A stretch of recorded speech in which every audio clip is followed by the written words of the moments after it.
आज मानव जीवन पर टेक्नोलॉजी का प्रभाव इतना बढ़ता गया है और कोई भी दूर का जो देखता है वो नहीं चाहेगा कि उसका समाज रोबोट हो जाए। हमें रोबोट तैयार नहीं करने, हमने इंसान बनाने हैं। और उसके लिए संवेदनाएं चाहिए, उर्मी चाहिए, सद्भावना चाहिए, उमंग चाहिए, उत्साह चाहिए, आशा निराशा के बीच जीने के तरीके चाहिए। ये सारी चीजें कला और संस्कृति के माध्यम से पैदा होती है। जोड़ तोड़ के लिए तो टेक्नोलॉजी बहुत तेज काम कर सकती है और इसलिए इस प्रकार की चीजें मानव की भीतर के सामर्थ्य को जानना, पहचानना, उसे जोड़ना, इसके लिए एक बहुत बड़ा सहारा देती है। और साथियों, अपने इन लक्ष्यों की प्राप्ति के लिए ही आज आत्मनिर्भर भारत सेंटर फॉर डिजाइन का लोकार्पण भी हुआ है। ये सेंटर भारत की यूनिक और रेयर क्राफ्ट्स को, दुर्लभ कलाओं को आगे बढ़ाने के लिए मंच देगा।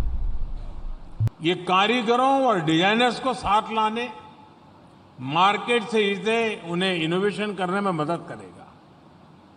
इससे कारीगरों को डिजाइन डेवलपमेंट की भी जानकारी मिलेगी और वो डिजिटल मार्केटिंग में भी पारंगत होंगे।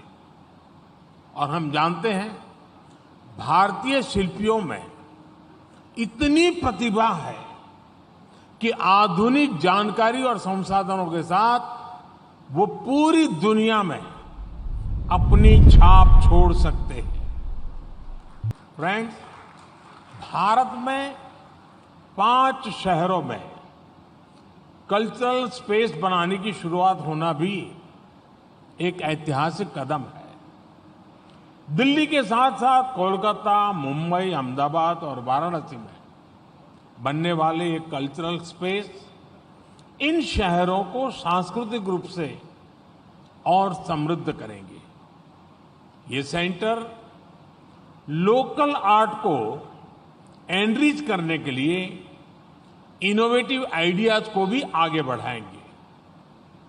आप सभी ने अगले 7 दिनों के लिए 7 महत्वपूर्ण थीम्स भी तय की है।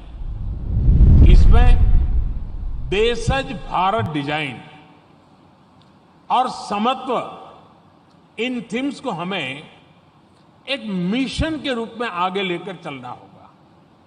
देशज यानी इंडिजीनियस डिजाइन को एनरिच करने के लिए ये जरूरी है कि हमारे युवाओं के लिए अध्ययन और रिसर्च का हिस्सा बने।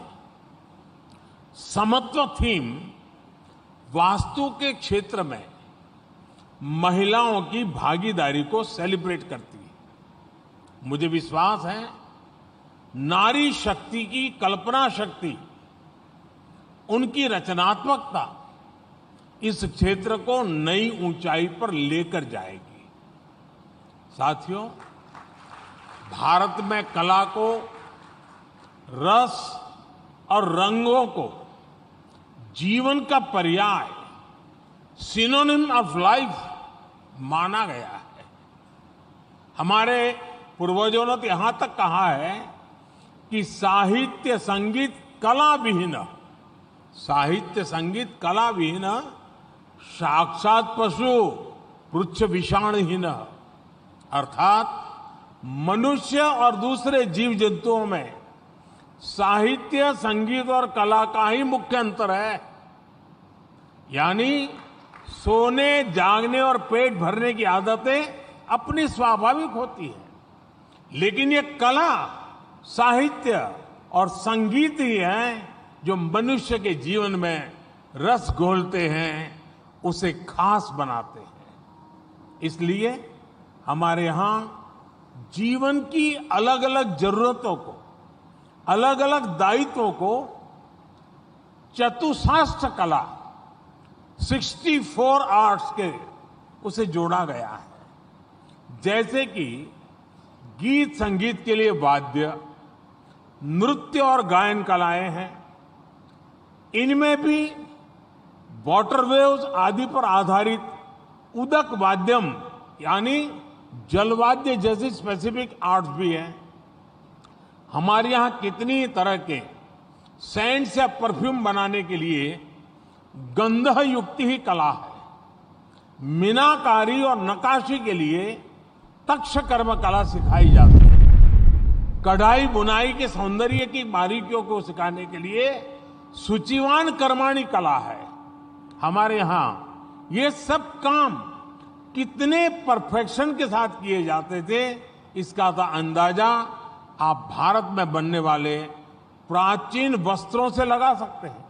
कहा जाता था कि कपड़े का पूरा थान मलमल ऐसा बनता था कि एक अंगूठी में से उसको पार किया जा सकता था।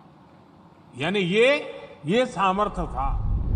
भारत में नक्काशी, मीनाकारी जैसे काम भी केवल सजावट की चीजों तक सीमित नहीं थे, बल्कि तलवारों, ढालों, भालों जैसी युद्ध की चीजों पर भी अद्भुत कलाकारी देखने को मिलती थी। इतना ही नहीं, अगर कोई, मैं तो चाहूंगा कभी इस थीम पर कोई सोचे, हमारे यहां पशुओं के आभूषण, घोड़े पर अपना डॉग रखते हैं तो उस पर बैल होते थे, गाय होते, उस पर जो आभूषण में जो विविधताएं थी, कला थी, यानी अपने आप अजूबा है। और कितना परफेक्शन था कि उस पशु को फिजिकली तकलीफ न हो, इसकी पूरी केयर करके बनाया जाता था। यानी अगर इन चीजों को समाहित करके देखें तब पता चलता है कि कितना सामर्थ्य इसमें भरा हुआ है। साथियों, ऐसी कितनी आर्ट्स हमारे देश में रही है और यही भारत का प्राचीन इतिहास रहा है। और आज भी भारत के कोने कोने में इसके निशान हमें मिलते हैं। मैं तो जिस शहर का सांसद हूं वो काशी इसका सर्वश्रेष्ठ उदाहरण है। काशी को अविनाशी कहते हैं क्योंकि काशी गंगा के साथ साथ साहित्य, संगीत और कलाओं के अमर प्रवाह की धरती है। आध्यात्मिक तौर पर कलाओं के जन्मदाता माने जाने वाले भगवान शिव को काशी ने अपने हृदय में स्थापित किया है। ये कलाएं, ये शिल्प और संस्कृति मानवीय सभ्यता के लिए ऊर्जा प्रवाह की तरह है और ऊर्जा अमर होती है, चेतना अविनाशी होती है। इसीलिए काशी भी अविनाशी है।